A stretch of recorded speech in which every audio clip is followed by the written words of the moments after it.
सभी का सादर वंदन अभिनंदन। केंद्रीय विद्यालय क्रमांक 1 RCF आज दिनांक 3 सितंबर 2021 को राष्ट्रीय खेल दिवस का ऑनलाइन संचालन करने जा रहा है। विगत वर्ष की भांति हमारे विद्यार्थियों को आज भी सीमाओं में बंधकर संक्रमण काल की भीषण स्थिति में अपनी खेल प्रतिभा एवं हुनर को प्रदर्शित करना पड़ रहा है। यह दिवस विश्व के हॉकी के शीर्षस्थ खिलाड़ी, भारतीय हॉकी दल के भूतपूर्व कप्तान, 3 बार ओलंपिक में स्वर्ण पदक विजेता, भारतीय दल के अभिन्न सदस्य, हॉकी के जादूगर मेजर ध्यानचंद जी के जन्मदिवस के उपलक्ष्य में मनाया जाता है। वर्तमान परिदृश्य पर राष्ट्रकवि मैथिली शरण गुप्त जी की चरितार्थ होने वाली चंद काव्य पंक्तियाँ, चलो अभिष्ट मार्ग में सहर्ष खेलते हुए, विपत्ति विघ्न जो पड़े उन्हें धकेलते हुए, घटे न हेल मेल हाँ बढ़े न भिन्नता कभी, अतर्क एक पंथ के सतर्क पंथ हों सभी, चलो अभिष्ट मार्ग में सहर्ष खेलते हुए, विपत्ति विघ्न जो पड़े उन्हें धकेलते हुए, चलो अभिष्ट मार्ग में सहर्ष खेलते हुए। इन्हीं शब्दों के साथ कार्यक्रम को अग्रिम चरण में प्रविष्ट कराते हुए विद्यालय के शारीरिक शिक्षा प्रभारी श्री वेंकट रमन जी का आह्वान करता हूँ कि वे मेजर ध्यानचंद जी के समृद्ध व्यक्तित्व व उत्कृष्ट खेल से जुड़े रोचक पहलुओं को स्वकीय वक्तव्य से उद्घाटित करें। श्री वेंकट रमन जी।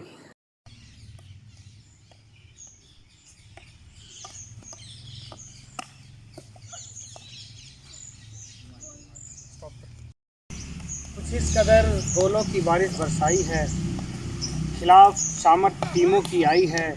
जी हाँ, गद्दा ही हैं वो जिन्होंने जादू वाली हॉकी दिखाई है। जी हाँ, हम बात कर रहे हैं हॉकी के महान जादूगर मेजर ध्यानचंद की। मेजर ध्यानचंद जिनका जन्म दिवस हम अपने देश में हर्षोल्लास के साथ राष्ट्रीय खेल दिवस के रूप में मनाते हैं। आज 29 अगस्त 1905 को मेजर ध्यानचंद का जन्म इलाहाबाद में हुआ। 29 अगस्त 1905 सूबेदार सोमेश्वर दत्त के पुत्र का जन्म हुआ। नाम रखा गया मेजर ध्यान सिंह। सोमेश्वर दत्त फर्स्ट ब्राह्मण रेजिमेंट के सूबेदार थे, जो कि सबसे पुरानी रेजिमेंट थी, जिनका बाद में नाम बदलकर फर्स्ट पंजाब रेजिमेंट कर दिया गया। उनके 2 पुत्र और 3 पुत्रियां थी। बचपन से ही मेजर ध्यानचंद का खेलों में बड़ी रुचि थी, बहुत पसंद था उनको खेलना। तो वो और उनके छोटे भाई रूप सिंह, ये दोनों पेड़ों से लकड़ियाँ तोड़ते थे। लकड़ियाँ तोड़ के उनकी हॉकी स्टिक बनाते थे और उससे जगह जगह खेलते थे और बहुत बढ़िया प्रयास करते थे। उससे प्रैक्टिस उनकी बहुत अच्छी होती थी। 12-13 साल की उम्र, 6th पास की, कक्षा 6वीं पास की उन्होंने। 6वीं पास करने के बाद उन्होंने पढ़ाई छोड़ दी। पढ़ाई छोड़ने के बाद उनका काफ़ी देखा जाए तो काफ़ी शर्मीला स्वभाव था। मेजर ध्यानचंद बहुत ही शर्मीले किस्म के इंसान थे और ज़्यादा किसी से बातचीत करना उनका स्वभाव में नहीं होता था। तो आसानी से किसी से घुलते मिलते भी नहीं थे वो। तो प्रथम विश्व युद्ध जो फर्स्ट वर्ल्ड वॉर हुआ, फर्स्ट वर्ल्ड वॉर के बाद वो लोग इलाहाबाद, उनकी फैमिली जो है इलाहाबाद से झांसी की ओर शिफ्ट हो गई। पिताजी थोड़े परेशान कि काम कैसे मिलेगा, पढ़ाई इन्होंने छोड़ दी है, बिना पढ़ाई के क्या करेंगे ये। तो 1-2 साल उनके ऐसे ही खेलते खुलते गुजर गए। एक बार किसी रेजिमेंट में कोई भर्ती निकली तो उन्होंने फॉर्म भर दिया, भर्ती के लिए अप्लाई कर दिया और देखिए कि उनका सिपाही का पद मिल गया, मतलब उनको नौकरी मिल गई सिपाही की। सिपाही के पद पे ज्वाइन किया और पूरा घर खुश हुआ। खुशी की बात थी, नौकरी मिलना भी एक बड़ी बात होती थी, तो काफ़ी खुशी की बात थी। पूरा घर झूम रहा था। बहुत अच्छी खासी पार्टी ऑर्गेनाइज़ की गई। उनकी पहली तनख्वाह उनको मिली 12 रुपये। 12 रुपये में अच्छा खासा जश्न मनाया गया, बहुत बढ़िया पार्टी रखी गई, सभी को सब कुछ अच्छा खासा पार्टी में दिया गया। लेकिन पार्टी तो चलती रहती थी, लेकिन उनका रोज़ का काम था प्रैक्टिस करना। प्रैक्टिस उन्होंने कभी छोड़ी नहीं। हर चीज़ के बावजूद, सब कुछ करने के साथ साथ उनका काम होता था प्रैक्टिस करने का। वो प्रैक्टिस करते रहते थे। रोज़ रात को पड़ोस के मैदान में उनको चले जाना, रोज़ रात को पड़ोस के मैदान में जाना और चाँद की रोशनी में रोज़ ड्रिबल करना, प्रैक्टिस करना। और जब उनके दोस्त खाना खाने के बाद गप्पे शप्पे लड़ाया करते थे, खूब बातें किया करते थे, एंजॉय किया करते थे, तो उनका काम क्या था, वो खाने के बाद ग्राउंड में जाते थे अकेले, दुधिया रोशनी में, चाँद की रोशनी थी, और वो प्रैक्टिस करते थे। प्रैक्टिस करने लगे। वो इतने प्रैक्टिस की कि वो बहुत ही माहिर हो गए। उनका कंट्रोल बहुत अच्छा था, बॉल पे ड्रिबल करना, कंट्रोल करना बहुत अच्छा हुआ करता था। उनकी इस सनक से घर वाले बहुत परेशान थे, बट फिर भी कभी ऐसा हुआ नहीं कि उनको रोका हो। परेशान होते थे फिर भी रोकते नहीं थे। इस बीच उनकी रेजिमेंट की टीम जो है बहुत बढ़िया गेम के लिए मानी जाती थी। बहुत बढ़िया गेम था उनकी टीम का। तो उनकी टीम इस गेम के लिए बहुत जानी पहचानी थी। सूबेदार मेजर के खेल को देखकर सभी शौक थे कि वे पेड़ की लकड़ियां तोड़कर इतने बढ़िया कैसे खेलते हैं। पेड़ की लकड़ियां तोड़ते हैं, उनकी हॉकी बनाते हैं और उसको खेलते हैं। कोई इनको रोक नहीं पा रहा। वो खेल देख रहे हैं कि उनको कोई रोक नहीं पा रहा है उस लकड़ी से जो उन्होंने खुद बनाई है। कारण क्या था? कारण था उनकी लगन, उनकी कड़ी मेहनत, रेगुलर प्रैक्टिस जो वो चांद की रोशनी में करते थे। सब खाने के बाद सो जाते थे और वो प्रैक्टिस किया करते थे। उनके रोज़ के इस प्रयास को देखते हुए बाले तिवारी जी ने डिसाइड किया, उन्होंने सोचा कि मैं इनको कोचिंग दूंगा, मैं इनको सिखाऊंगा हॉकी के गुण। उन्होंने निर्णय ले लिया। तो रोज़ मेजर ध्यानचंद यानी मेजर ध्यान सिंह थे तब, वो उनको रोज़ कुछ न कुछ नए गुण सिखाते रहते थे, नई स्किल सिखाते थे, नई प्रैक्टिसें करवाते थे। तो ध्यान सिंह जी ने अब बाले तिवारी जी को अपना कोच मान लिया था। तो बाले तिवारी जी जो भी कहते थे वो अच्छे से उसको सुनते थे, प्रैक्टिस करते थे और उनकी हर एक बात पे अमल भी करते थे। बाले तिवारी जी ने अब उनका नया नामकरण किया। उन्होंने कहा, ध्यान सिंह, तुम जिस प्रकार रोज़ चांद की रोशनी में प्रैक्टिस करते हो, आज से तुम्हारा नाम ध्यान सिंह नहीं ध्यानचंद कहलाएगा। आज से तुम्हारा नाम ध्यानचंद होगा। तो उस दिन उनका नाम ध्यान सिंह से ध्यानचंद पड़ गया। सालों प्रैक्टिस हुई, मैच खेलते और अपना करिश्माई जलवा दिखाते थे। खूब प्रैक्टिस करते थे और अपना करिश्माई जलवा दिखाते थे। बिल्कुल जादू वाला काम, जैसे जादूगर ने जैसे कोई जादू दिखा दिया हो, ऐसी काम करते थे वो। तो एक बार मौका मिला उनको मिलिट्री टीम के लिए खेलने का। वो मिलिट्री की टीम को रिप्रेजेंट कर रहे थे और खेलने के लिए गए दिल्ली। और जैसा कि पता है, मेजर ध्यानचंद जहाँ पे होते थे, जो टूर्नामेंट खेलते थे, वहाँ पे उनको स्वर्ण पदक ही मिलता था। स्वर्ण के अलावा दूसरा कोई पदक उन्होंने नहीं देखा अपनी पूरी ज़िंदगी में। तो यही हाल मिलिट्री टूर्नामेंट का भी हुआ। मिलिट्री में उनका स्वर्ण पदक आया। पोजीशन उनकी थी सेंटर फॉरवर्ड खेल रहे थे मिलिट्री की टीम से। ये पहला मिलिट्री का टूर्नामेंट था जो वो लोग जीते थे। सभी जश्न मना रहे थे। इस बीच कोच जो थे बाले तिवारी जी, कोच ने उनकी कमज़ोरी पकड़ी। सब जश्न मना रहे थे, वो कमज़ोरी पे ध्यान दे रहे थे, तो उन्होंने उनकी कमज़ोरी पकड़ी और उनको अपने घर एक दिन ले गए। तो उन्होंने उनको समझाया कि ध्यानचंद, बॉल ड्रिबल करना बहुत अच्छी बात है, बॉल पे कंट्रोल होना ये और भी अच्छी बात है, लेकिन बेहतर गेम है पास करना और खेलना। पास एंड प्ले बेहतर गेम होता है। ज़्यादा देर अपने पास बॉल को नहीं रखना चाहिए। तो और दूसरी बात उन्होंने ये भी बताई कि माइंड गेम कैसे खेला जाता है। ज़रूरी नहीं है कि गोल करने के लिए पावर ही इस्तेमाल किया जाए, पावर ही मारी जाए। उन्होंने माइंड गेम खेलना सिखाया कि कैसे फ्लिक कर सकते हैं, कैसे कॉर्नर में मार सकते हैं, कैसे चकमा दे के गोल कर सकते हैं। ज़रूरी है कि हिट मारें, पावर मारें और गोल करें। जहाँ जो चीज़ ज़रूरी है वही यूज़ करना है, टेक्निक यूज़ करनी है, फ्लिक यूज़ करना, ड्रैग यूज़ करना। उन अपने कोच भाले तिवारी जी की इस बात को उन्होंने अमल में लाए और अपने जहन में बसा लिया और उसको हमेशा वो फॉलो करते थे। फिर उन्होंने झांसी हीरोज़ क्लब ज्वाइन किया। झांसी हीरोज़ क्लब, जो कि इकलौता प्राइवेट क्लब था उस टाइम पे। उस वक्त इकलौता प्राइवेट क्लब था हॉकी का, जो कि झांसी में चलता था।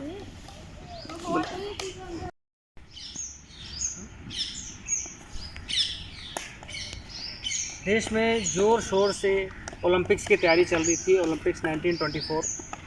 लेकिन निराशा की खबर आई सभी के लिए कि 1924 का जो ओलंपिक है उसमें से हॉकी को बाहर कर दिया गया था। 1924 के ओलंपिक में हॉकी नहीं खेली जा रही थी, तो पूरे देश में निराशा। मेजर ध्यानचंद भी काफ़ी उदास हुए कि इतनी प्रैक्टिस करने के बाद ऐसा मिल रहा है। तो सारे देश उत्साहित नहीं हो पाया। इसी बीच उनके सीईओ ने बुलाया उनको, मेजर ध्यानचंद के सीईओ ने उनको बुलाया, कहा मेजर ध्यानचंद तुमको जाना है न्यूजीलैंड, भारत की तरफ से न्यूजीलैंड हॉकी खेलने के लिए। पहले तो उनको विश्वास हुआ नहीं, फिर जब उन्होंने कहीं से कंफर्म किया उसके बाद जो खुशी, इतने खुश हुए, बहुत खुश हुए, पूरे घर में खुशी का माहौल, सब घर वाले भी खुश हुए। उसके बाद फिर वो लोग 1926 में न्यूजीलैंड के लिए रवाना होने वाले थे। मुंबई के बंदरगाह पे पहुँचे। मुंबई के बंदरगाह से वो लोग पानी के रास्ते, पहले का ज़माना जो था उस टाइम पे पानी का रास्ता, शिप वाला रास्ता ही सबसे बेहतर होता था और बढ़िया माना जाता था। तो शिप से 1926 में वो लोग निकल गए न्यूजीलैंड खेलने के लिए। लंबा रास्ता था, काफ़ी दिन लगे। तो जाने के बाद वहाँ 2-3 दिन उनको रेस्ट करना पड़ा क्योंकि थक गए थे काफ़ी।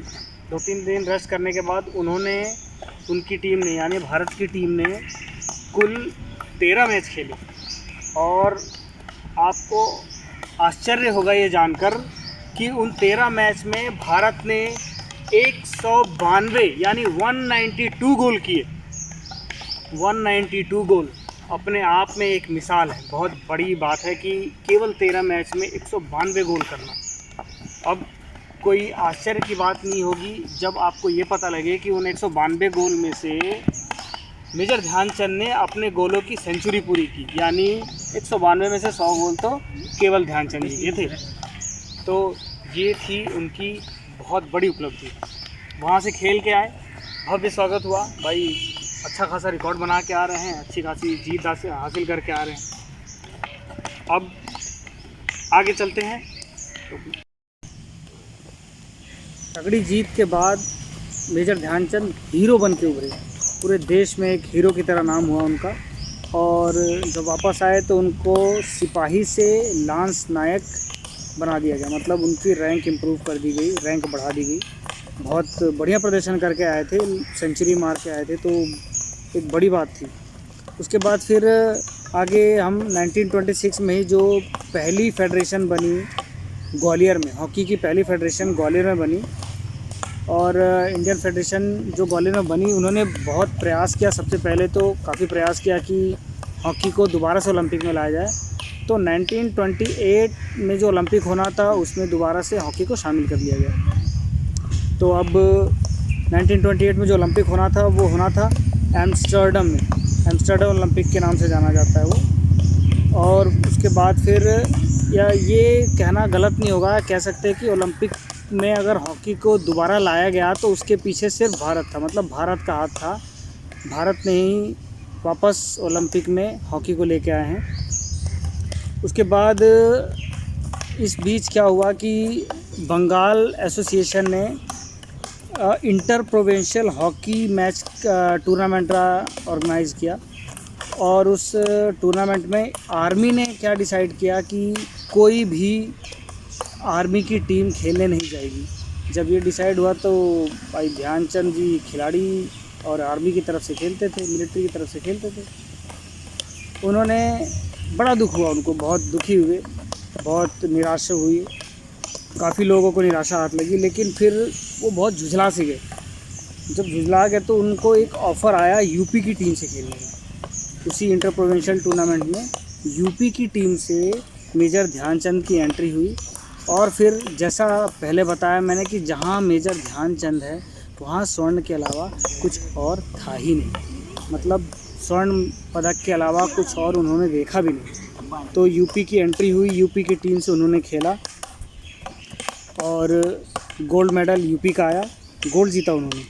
इसके बाद 2-3 टूर्नामेंट और हुए और सिलेक्शन प्रोसेस स्टार्ट हो गया। इन्हीं tournament, inter provincial hockey tournament से ओलंपिक 1928 एम्स्टर्डम ओलंपिक के लिए सिलेक्शन प्रोसेस स्टार्ट हो गया। अब सिलेक्शन स्टार्ट हो गया, 2-3 टूर्नामेंट और हुए और सिलेक्शन होते ही काफ़ी लोग, 13 बंदे जो जाने के लिए, खेलने के लिए जाना था, उन्हें सेलेक्ट किया गया। इसके बाद जाना था एम्स्टर्डम। सबसे बड़ी दिक्कत थी पैसे की। पैसा कहाँ से आए? एम्स्टर्डम जाना 13 लोगों को पैसा चाहिए, तो फेडरेशन पैसा कहाँ से लाए? तो उन्होंने काफ़ी कुछ टूर्नामेंट ऑर्गेनाइज़ करवाए, उससे पैसे कलेक्ट हुए और इधर उधर से कई जगह से पैसे कलेक्ट हुए।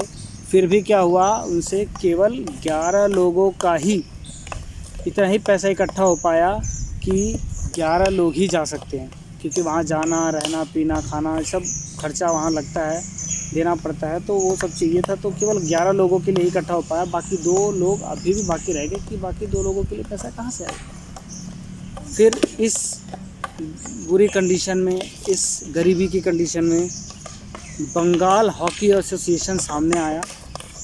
उन्होंने फाइनेंस किया 2 प्लेयर्स को, उन्होंने पैसे दिए और फिर हॉकी की टीम हमारी निकली, जाने के लिए तैयार हो गई एम्स्टर्डम ओलंपिक के लिए। फिर वो दिन आया 10 मार्च, जो दिन था 10 मार्च को मुंबई बंदरगाह से एम्स्टर्डम के लिए निकलना था। मुंबई बंदरगाह से एम्स्टर्डम की पानी की, यानी पानी के जहाज़ से जो दूरी थी वो 20 दिन की थी। 20 दिन तक उन्हें सफ़र करना पड़ा। 20 दिन तक वो सफ़र करते रहे और 20 दिन बाद जाके वो एम्स्टर्डम पहुँचे।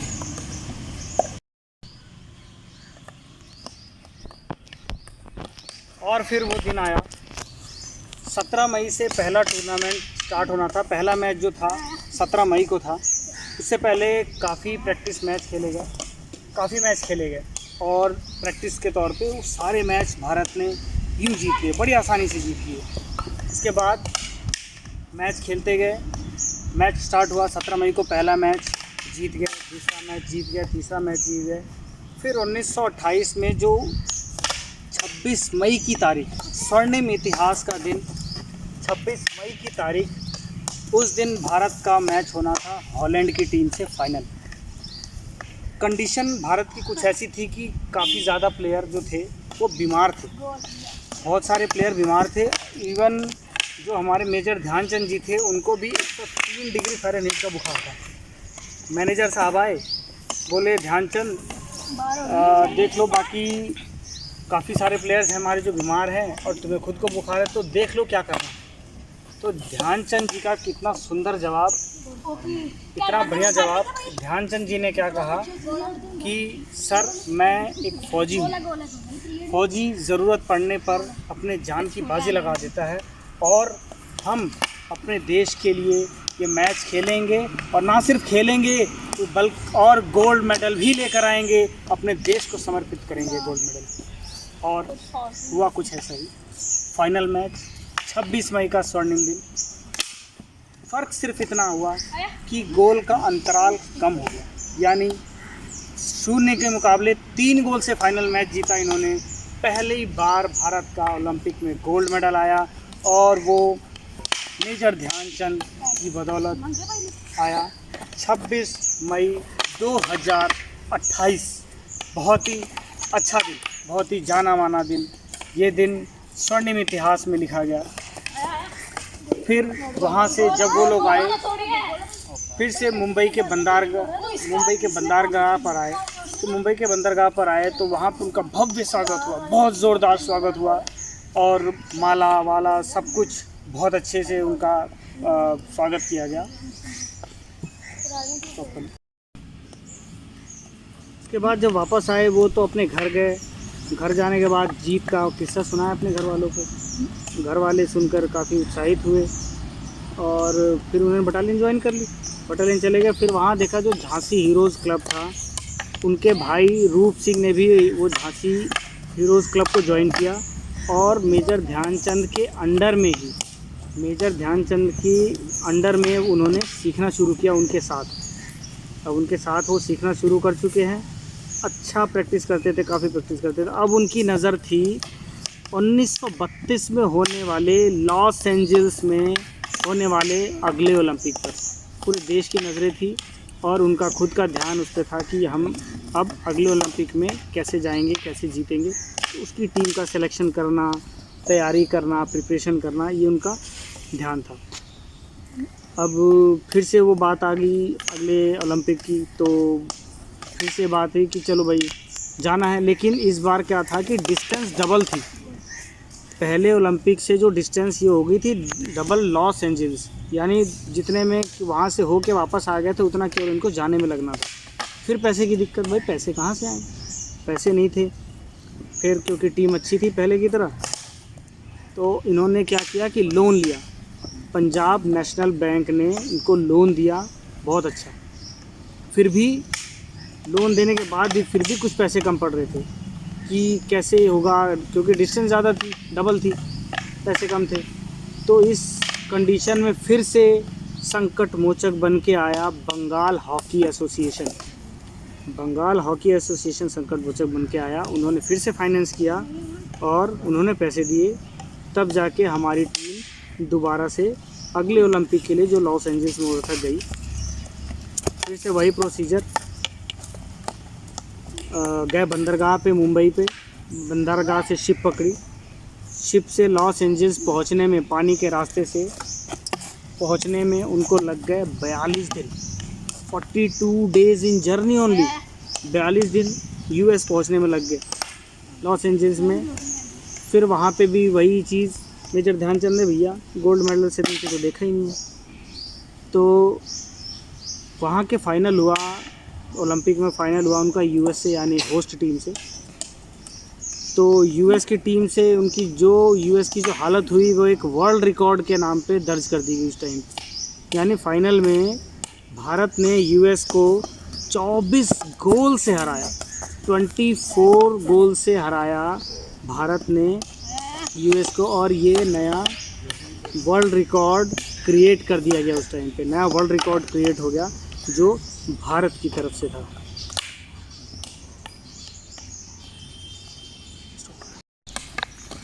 उसके बाद जब वापस आए तो कलकत्ता में बड़ा फेमस कप होता था, ब्रिटेन कप। ब्रिटेन कप खेलने गए, वहाँ भी जीत दर्ज की उन्होंने, जीत दर्ज की। उसके बाद 1935 में सैफ गेम्स खेला। सैफ गेम्स में कप्तानी दी गई उनको, कप्तानी के तौर पे उन्होंने फिर वहाँ भी परचम लहराया। फिर उसके बाद 1935 में ही न्यूजीलैंड गए, 28 मैच खेले, सारे के सारे जीते। ऑस्ट्रेलिया गए, श्रीलंका गए, जहाँ भी गए जीत दर्ज करते गए, हर जगह जीतते गए। और इसी दौरान जब ऑस्ट्रेलिया में वो खेल रहे थे तो हमारे देश का मैच था साउथ अफ्रीका के साथ। तो मैच देखने आए थे क्रिकेट के जादूगर, उस टाइम पे क्रिकेट के जो जादूगर कहलाते थे, Don Bradman, sir Don Bradman नाम था। वो खेलने आए, वो देखने आए मैच को। उन्होंने मैच देखा और तब भारत ने साउथ अफ्रीका को 10-0 से वो मैच हराया। उन्होंने जब फिर मिले मेजर ध्यानचंद से, उन्होंने कहा, बड़े अच्छे शब्दों में कहा कि मेजर साहब, ध्यानचंद साहब, आप तो ऐसे हॉकी में गोल करते हैं जैसे हम क्रिकेट में रन बनाते हैं। मतलब क्रिकेट में रन बनाना कितना आसान होता है कि एक बॉल पे 2 रन 4 रन हो जाते हैं, वहीं गोल करना, एक गोल करना भी कितना मुश्किल होता है। उन्होंने कहा कि आप इतना बढ़िया खेलते हैं कि क्रिकेट में जैसे रन बनते हैं वैसे आप गोल कर रहे हैं, इतना बढ़िया खेलते हैं आप। इतनी बड़ी बात कही उन्होंने। उसके बाद हमारे देश की नज़रें जो थी वो थी 1938 में होने वाले बर्लिन ओलंपिक में। 1938 में होने वाले बर्लिन ओलंपिक में, बर्लिन ओलंपिक यानी जर्मनी के शासक हुआ करते थे तब हिटलर, बहुत जाना माना नाम है, आपने सुना भी होगा। जर्मनी शासक कहलाते थे, वो एक तानाशाह की तरह हमारे जो शासक थे, तो उन्होंने भी मैच देखा जब गए ब्रिटेन। वहाँ भी फाइनल मैच जो था हमारा ब्रिटेन के साथ, फाइनल मैच जो था जर्मनी के साथ फाइनल मैच खेला गया। और कहा ही जाता है कि इतने बुरे तरीके से हराया जा रहा था उनको कि हिटलर जो है अपनी टीम को हारता हुआ नहीं देख सका और बीच मैच छोड़ के चला गया। हिटलर बीच मैच छोड़ के चला गया और बाद में जब पार्टी छाटी हुई, गोल्ड मेडल जीत लिया फिर से। वहाँ पे लगातार तीसरा गोल्ड मेडल ओलंपिक में हॉकी में भारत के नाम दर्ज हो गया। और वो जिसमें सबसे बड़ा योगदान मेजर ध्यानचंद का था। अब उनको शाम को बुलाया गया अलग से, हिटलर ने बुलाया उनको, उनसे पूछा कि ध्यानचंद खेलने के अलावा तुम क्या करते हो? तो ध्यानचंद जी ने कहा कि जी मैं फ़ौज में लांस नायक हूँ। तो हिटलर ने अच्छा, इतने बड़े प्लेयर होने के बाद सिर्फ लांस नायक? ने एक अच्छा सा ऑफ़र दिया कि आप हमारे यहाँ आ जाओ, हम आपको मार्शल बना देंगे, हमारे कोच बन जाओ हमारी टीम के, हम आपको मार्शल बना देंगे। इस कंडीशन पे उनसे बात हुई। तो मेजर ध्यानचंद ने कितना सुंदर जवाब दिया कि सर ये मेरे देश की जिम्मेदारी नहीं है मुझे आगे बढ़ाने की, ये मेरी जिम्मेदारी है कि मैं अपने देश को आगे ले जाऊँ। तो इस बात से, इस वक्तव्य से उनका देश प्रेम झलकता है कि वो पैसे के पीछे, पावर के पीछे नहीं गए, अपने देश प्रेम के पीछे वो पड़े। और उन्होंने कहा कि मैं अपने देश के लिए खेलता था, अपने देश भारत के लिए ही खेलूँगा, मुझे ऐसी कोई रैंक नहीं चाहिए, मैं अपने देश के लिए खेलूँगा, अपने देश की सेवा करूँगा। तो इस कारण से महान हॉकी के जादूगर के जन्म दिवस पर ही हम राष्ट्रीय खेल दिवस मनाते हैं। और आज मैं उनको जाते जाते फिर से शत शत नमन करता हूँ, श्रद्धांजलि देता हूँ। मेजर ध्यानचंद को मेरे और पूरे विद्यालय परिवार की तरफ से शत शत नमन। धन्यवाद। अभी आप मेजर ध्यानचंद जी के व्यक्तित्व एवं उत्कृष्ट खेल से जुड़े रोचक रोमांचक पहलुओं पर हमारे विद्यालय के खेलकूद प्रभारी श्री वेंकट रमन जी की जुबानी सुन रहे थे। अब मैं कार्यक्रम के अगले पड़ाव पर आप सभी को ले चलते हुए विद्यालय की कुशल नेतृत्व कर्त्री विज्ञान विषय से जुड़ी होने के साथ साथ साहित्य एवं खेल जगत से अनुभूति के स्तर पर जुड़ाव रखने वाली एवं प्रोत्साहन देने वाली हमारी संस्था प्रधान श्रीमती हरजीत जी को संदर्भित राष्ट्रीय खेल दिवस के उपलक्ष्य में अपने उद्गार व्यक्त करने हेतु आमंत्रित करती हूँ। विद्यालय प्राचार्य Shrimati Harjeet Kaur ji. Good morning, dear children, parents and teachers. Today, on this occasion of National Sports Day, which is being celebrated with great enthusiasm across the country, I, the principal of Kendriya Vidyalaya No. 1, RCF Husainpur, would like to pay a humble tribute to Major Dhyanchand Ji, the true son of Mother India, the magician of hockey, decorated with Padma Bhushan, who represented the country thrice in the Olympic Games and made the country proud by winning gold medal. His birthday is being celebrated as National Sports Day in his honor. Dear children, we consider ourselves incomplete without sports. Swami Vivekananda ji has rightly said, physical infirmity is the cause of at least 1/3 of our miseries. First of all, our youth should become strong. Religion will come after this. He said, you will get closer to heaven by playing football than by practicing Gita.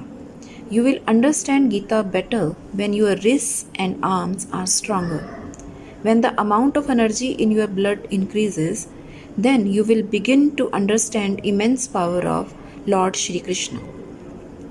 It is clear from his statement that the healthy mind resides in a healthy body, and sports are essential to make the body healthy and strong. The purpose of Sports Day, in my view, can be seen as highlighting the sportsman spirit of the youth, as well as encouraging them towards sports, developing human qualities in them, self-reliance, belongingness, and team spirit. Through sports, we can have broad objectives. By learning victory and defeat in the game, they will be able to overcome frustration in defeat and conceit in victory that is of immense importance for successful and happy life. In sports, where they learn the lesson of victory and defeat, they also get the chance for overall development of their personalities. Basic basis of health is sports. Without sports, good health cannot be imagined. If education is the means of development of the mind, then the means of physical development and sports. Education is the means of development of the mind, then the means of physical development are hard work and sports. For students, sports are of even greater importance.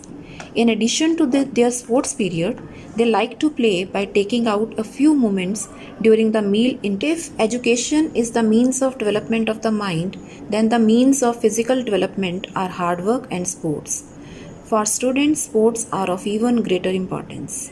In addition to their sports period, they like to play by taking out a few moments during the meal interval time. At present, this time of pandemic has snatched away the sports of our children. In this difficult period, we have to show courage and patience because after every night there is certainly a morning. I am thankful to senior officers of our Kendriya Vidyalaya Sangathan who instruct us to organize online sports day even in this dull atmosphere to fill the passion for sports and enthusiasm among the students. I sincerely hope that our students will get chance to participate in sports activities very soon and they will certainly show that they are on the top as KV1 RCF has always been in the past. Wishing you all the best on this auspicious day. Thank you all. For better or worse, COVID 19 has changed us permanently. Many of us suffered grueling days, battling fever, weakness, and breathlessness. Many of us lost our invaluable loved ones. Some lost their jobs and their savings, and many were left homeless. This invisible virus has caused a lot of damage to the mankind. People are stressing over almost everything. With so much of stress of what's going on with people, we should not forget all the wonderful benefits of being fit. It is important to keep our stress level down and keep ourselves strong to fight against this coronavirus. Exercise is a medicine. It is a wonderful way to de-stress a body and maintain sanity during the pandemic. So let's listen to Vrinda Vats of 12th standard who will tell us about the importance of fitness during the pandemic. Good morning to all. My name is Vrinda Vats. I am in class 12th, Commerce. I am a basketball player. My achievement is Youth India, Khelo India, KVS National, KVS SJ5, Junior India Camps, Sub-Junior Championship. The COVID-19 pandemic has brought this fast-moving world to a standstill. It's hard for a lot of us to do the sort of exercise we normally do, just taking a short break from sitting by doing 3-4 minutes workout like stretching, walking, skipping, TheraBand and cardio workout and co-workout. Their band will help ease your muscle and improve blood circulation and muscle activity. It also improves bone and muscle strength and improve flexibility. In older people, activities that balance help to prevent injuries. In COVID-19 situation, my session was in evening. Firstly we do stretching and then warm up, exercise and cardio workout and core workout. In morning we do yoga, alom vilom and pranayam. Major Dhyan Chand was an Indian field hockey player. He was born on 29 August 1905 in Prayagraj. He was known for his extraordinary goal, Olympic gold medal in 1928, 1932 and 1936. The Government of India awarded Chand India's third civilian honor of Padma Bhushan in 1956. Her nickname is wizard. It is just small way for the pay tribute to his hockey legend. The National Sports Day is celebrated to commemorate the birth anniversary of hockey legend Major Dhyan Chand ji. Thank you. Now it's time for our budding poetess, Miss Shrija Sharma of class 5th A, who is going to present a poem on the occasion of Sports Day. मैं सृजा कक्षा 5वीं से खेल दिवस के उपलक्ष्य में एक कविता प्रस्तुत कर रही हूँ। जो आज तुम्हें मैं एक बात बतलाऊं, खेलों का कितना महत्व है मैं तुमको समझाऊं। खेलों से सब मिल सकता है हमको हंसते गाते, खेल खेल में सारे बच्चे सेहत खूब बनाते, हार जीत से ऊपर उठकर हम आदर्श बनाते। खेलों की दुनिया का जादू खेल हमें सिखलाते, जितना पैसा धन दौलत सब खेलों से मिल जाता है। कोई कुश्ती हॉकी से भी अपना नाम कमाता, भाला फेंक गगन में भारत का ध्वज लहराता है। बेटियां किसी से कम नहीं, ये उनका खेल बतलाता है। आओ बच्चों आज तुम मैं एक बात बतलाऊं, खेलों का कितना महत्व है मैं तुमको सिखलाऊं। दोनों तरफ लिखा हो भारत, सिक्का भी उछाला जाए, तू भी है राणा का वंशज, कहाँ तक भाला जाए। धन्यवाद। खेल दिवस की आपको बहुत बहुत शुभकामनाएं। Some people excel in their field of work and sets an example for others. They become an inspiration for others, and people look up to them to get motivated and encouraged to achieve their dream.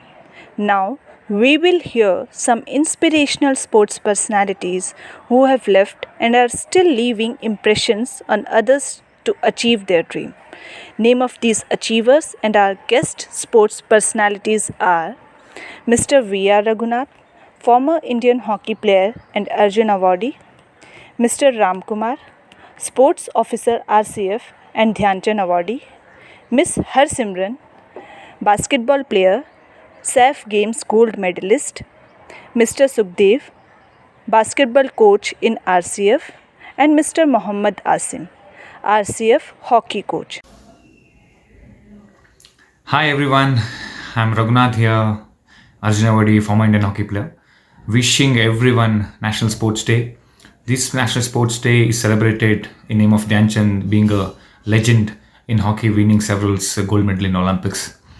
I like to share and I like to tell, please enjoy the process of the game, be positive, and start working hard in all the fields you can. It's only not about sports, in all the achievements you're doing in the future coming years. We had a very bad pandemic year this year, so I think being mentally fit and being mentally strong and starting your trainings in upcoming days is very important, and keep pushing yourself for the next upcoming events. So good luck boys, enjoy your game, start taking hard training, keep pushing yourself, keep keeping targets, and take care of your health. Enjoy the process of this process after this pandemic, and good luck. And enjoy the National Sports Day, and make sure to have a new initiative in this National Sports Day. Thank you.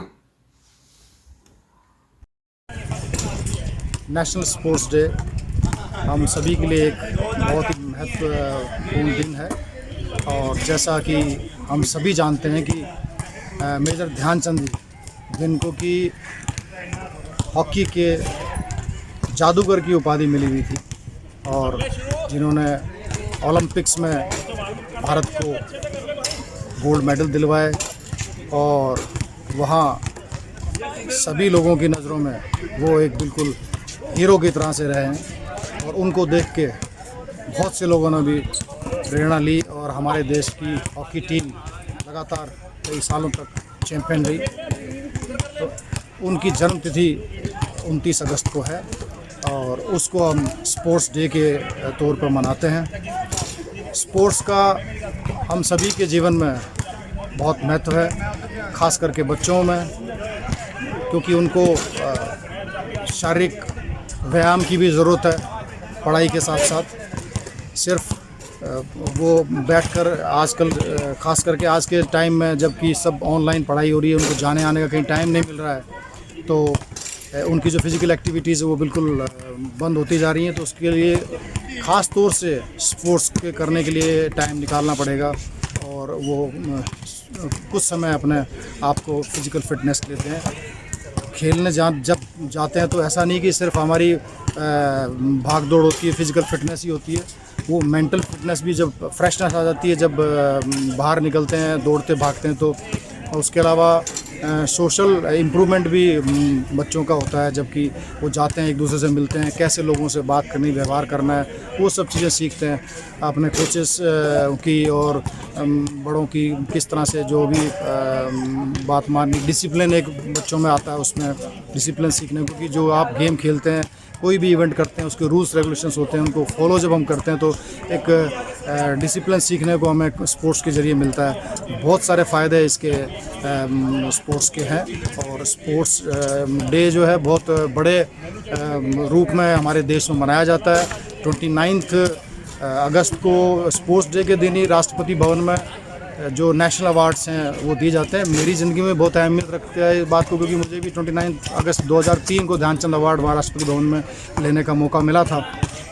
तो मैं सभी को ये appeal करूँगा कि इसमें sports day को अपने अच्छे तरीके से मनाएं और सभी लोग इसमें भाग लें। इस समय ज़्यादातर लोग ऐसे इकट्ठे होकर तो नहीं मना पाएंगे, पर फिर भी अपनी अपनी एक्टिविटीज़ आप रोज़ कर सकते हैं। तो मेरी बहुत बहुत शुभकामनाएं।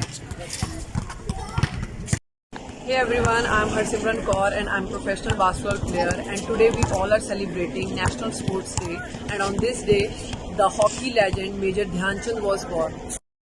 His achievements and his hard work helped us to pursue our dreams in our field. For me as a player, he was an inspiration and he helped me to cope up with the challenges that I faced in my life and that we all gonna face in our life. For me as a basketball player, I started playing in this ground, and when I started playing, it was I was nothing, but then it has given me a lot of opportunities to represent my country, to represent my potential at different levels, and to make my country proud. And I believe in myself that I'll keep making proud you, like everyone, and my country. As in Indian national team, it was really amazing that when the first time I got chance to represent my country, India, and to wear that jersey of 5 words that I always wanted to wear and that I always dreamed of for, and it has given me confidence to take my country, India, at the next level. My advice is that we all should adopt at least one game, not only in serving the country but also to stay fit and to maintain our well-being and to maintain our good health. For me, at last, I'm very thankful of all the coaches who has helped me along this way, and this opportunities and this ground that has given me my identity and the biggest platform. And I want to thank all the teammates that pushes me forward at any condition. And at the last, a big thanks to my school who always took stand for me and who always encouraged me in my every achievement. Thank you so much for having me here, and keep working hard and dream big. नमस्कार सभी को, मैं Sukhdev Singh basketball coach, rail coach factory. मैं आपको सभी को हार्दिक बधाई देता हूँ स्पोर्ट्स डे पे, और सभी को ये प्रार्थना करता हूँ कि जैसे ये बच्चा यहाँ का हमारा एक ही बच्चा पंजाब से उठ के हरसिमरन कौर कहाँ से कहाँ पहुँच गया, ऐसे ही मैं कामना करता हूँ कि ये बच्चे सभी यहाँ से ऐसे ही प्रैक्टिस करें, दिल लगाकर मेहनत करें और ऊपर से ऊपर जाने। हमारे पास ऐसे कई बच्चे आए हैं जो यहाँ पे उठ के कितनी नेशनल उन्होंने विन किया, और अभी भी मैं सभी को यही चीज़ बोलता हूँ कि सभी बच्चे यहाँ पर आए।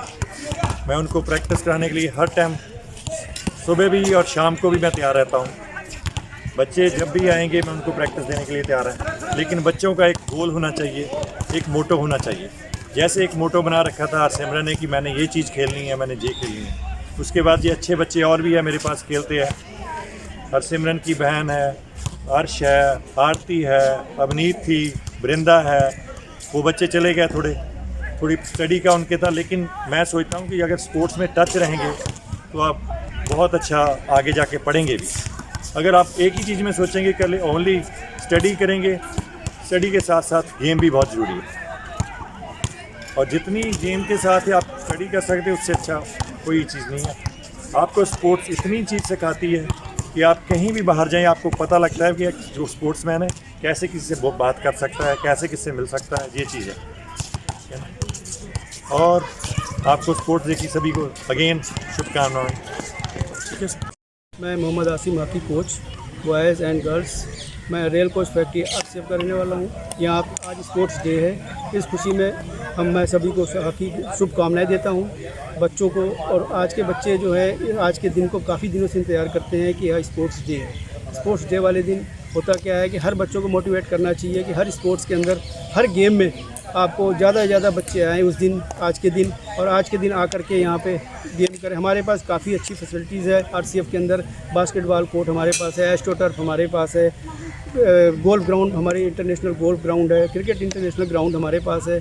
तो मैं सभी को कहना चाहता हूँ जो भी स्पोर्ट्स के हैं उससे मिलते जुलते हैं, जो भी स्पोर्ट्स खेलते हैं, सभी को मैं कहूँगा कि आज के दिन बहुत ही शुभ दिन है और इसको अपने आप को जाने न दें, खेलने की प्रेरित करें, हर अपने घर के बच्चों को प्रेरित करें। हमारे पास टोटल जो बच्चे हैं मैक्सिमम केंद्रीय विद्यालय के बच्चे ज़्यादा आते हैं यहाँ पे, जिनको हर चीज़ की फैसिलिटी दी जाती है, चाहे सुबह मॉर्निंग में 5:30 से लेकर के 7:30 बजे तक, फिर वो स्कूल जाते हैं, फिर उसको शाम को 3:30-4 बजे फिर वो आते हैं। और इसी बच्चे में 4 साल लगातार इसी गेम की बदौलत, आज स्पोर्ट्स की वजह हॉकी की बदौलत, आज इस केंद्रीय विद्यालय के 5 साल से लगातार चैंपियन बच्चे थे हमारे, और वो खेलते रहे और आज भी वो खेल रहे हैं। मगर सिर्फ ये ज़्यादा ध्यानचंद जो थे वो भी एक हॉकी बहुत ही अच्छे प्लेयर थे, उन्हीं की याद में ये स्पोर्ट्स डे मनाया जाता है। झांसी के रहने वाले थे, उन्होंने बहुत उपलब्धियां उनकी हैं, गिनाना मुश्किल है उनके बारे में, मगर उनकी याद को हम लोग अदा करते हुए स्पोर्ट्स डे मनाते हैं। और यहाँ पे हर स्पोर्ट्स डे वाले दिन हम लोग करते हैं, इसीलिए आज भी हम लोग एकत्र हुए हैं सारे बच्चे, और यहाँ पे जो भी प्रोग्राम हम लोग रखेंगे वो प्रोग्राम होगा। और हर गेम में करीब करीब आज के दिन वो प्रोग्राम रखा जाता है। रनिंग है, दौड़ के लिए एथलेटिक्स वाले एथलेटिक्स रखते हैं, क्रिकेट वाले क्रिकेट के लिए रखते हैं, हॉकी वाले बच्चे हॉकी को रखते हैं। मेरे पास हॉकी टीम है, इस वजह से मैंने हॉकी वाले बच्चों को अपने पास एकत्र किया है। और ये बच्चे खुशी खुशी आज के दिन जो है इसका इंतज़ार करते हैं कि स्पोर्ट्स डे कब आएगा।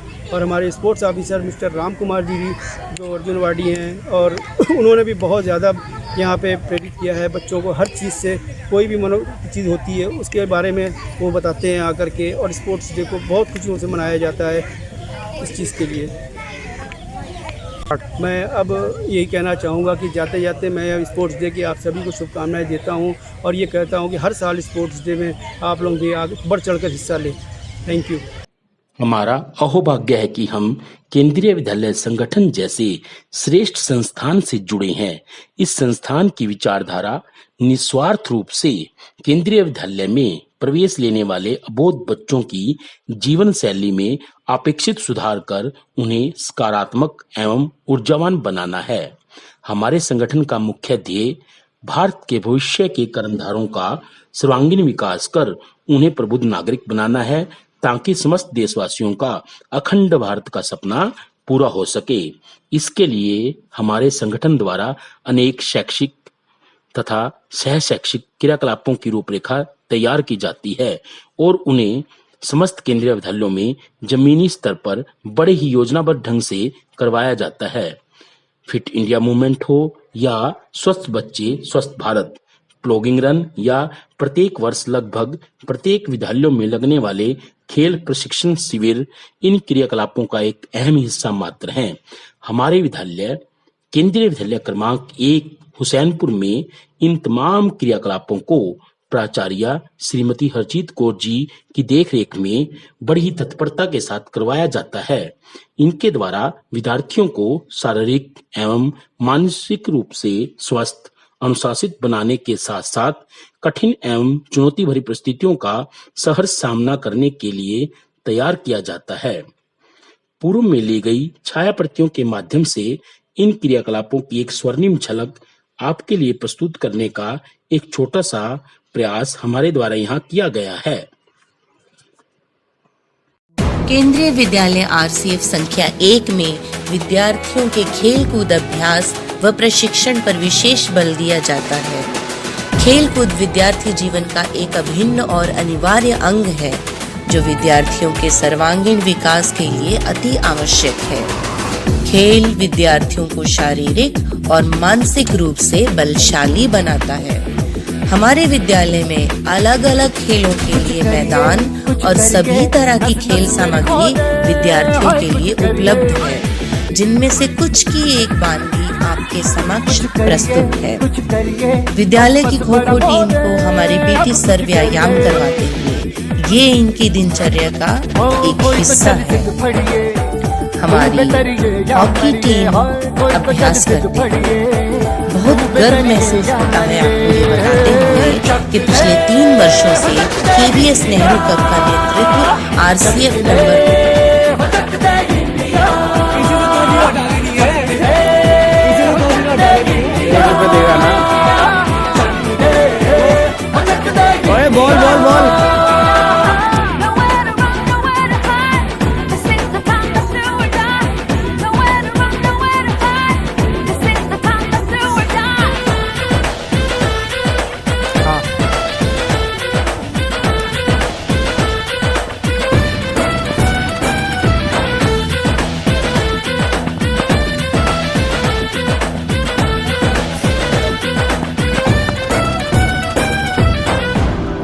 में गलियों में भाषण की गलियों में ईदों में बीजों में रेतों के दानों में फिल्मों के गानों में सड़कों के गड्ढों में बातों के अड्डों में भूखा रोज भर ले 10-12 बार कर ले रहना न यार पीछे कितना भी कोई खींचे तस है ना मस है जिद है तो जिद है किसना यूं ही किसना यूं ही किसना यूं ही पत्थर है। हमारे अंतर मन में भाव तथा कल्पनाएं तब जागृत होती हैं जब हमारा शरीर तथा मन मस्तिष्क स्वस्थ होता है। जब हमारे मन में हौसला हो कुछ कर गुजरने का, तो नामुमकिन काम भी मुमकिन बन जाता है। आज कोरोना युग में भी केंद्रीय विद्यालय क्रमांक 1 हुसैनपुर के विद्यार्थी अपने बुलंद हौसलों से राष्ट्रीय खेल उत्सव के उपलक्ष्य पर हॉकी के जादूगर के प्रति अपनी भावभीनी श्रद्धांजलि अर्पित करने के लिए अपने मन के भावों तथा कल्पना की उड़ान को कोरे कागजों पर उकेरने का प्रशंसनीय कार्य कर रहे हैं।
भारत को अपनी हॉकी स्टिक एवं खेल कौशल के बलबूते कई बार ओलंपिक में सुनहरा पदक दिलाने वाले दिग्गज एवं महान खिलाड़ी श्री ध्यानचंद जी के जन्म दिवस को राष्ट्रीय खेल दिवस रूप में मनाते हुए हमारे विद्यालय केंद्रीय विद्यालय क्रमांक 1 रेल डिब्बा कारखाना हुसैनपुर में विद्यार्थियों के लिए एक खेल आधारित ऑनलाइन प्रश्नोत्तरी प्रतियोगिता और चित्र प्रतियोगिता का आयोजन किया जा रहा है, जिससे विद्यार्थी शारीरिक शिक्षा से संबंधित न केवल अपनी जानकारी को परखेंगे अपितु अपने ज्ञान में भी वृद्धि करेंगे और अपने कला कौशल का भी प्रदर्शन कर सकेंगे। आज के इस कोरोना काल के विषम दौर में भी केंद्रीय विद्यालय संगठन के आला अधिकारियों द्वारा खेल जगत के जादूगर श्री ध्यानचंद जी को अपनी श्रद्धांजलि अर्पित करने के लिए समस्त केंद्रीय विद्यालयों में राष्ट्रीय खेल दिवस मनाने का जो साहसिक निर्णय लिया गया है वह सराहनीय है। आज के इस विशिष्ट कार्यक्रम में मंच संचालन का दायित्व निर्वहन करने वाले अपने समस्त शिक्षक साथियों का हार्दिक आभार व्यक्त करती हूँ। अंत में मैं समस्त शिक्षकों की ओर से भी हमारे विद्यालय की प्राचार्या श्रीमती हरजीत कौर जी के प्रति कृतज्ञता प्रकट करती हूँ, जिन्होंने इस खेल महोत्सव को सफल बनाने में हमारा पथ प्रदर्शन किया। इस कार्यक्रम को देखने एवं सुनने वाले सभी दर्शकों, विद्यार्थियों, अभिभावकगण एवं साथी शिक्षक एवं अन्य शिक्षकों का भी आभार व्यक्त करती हूँ।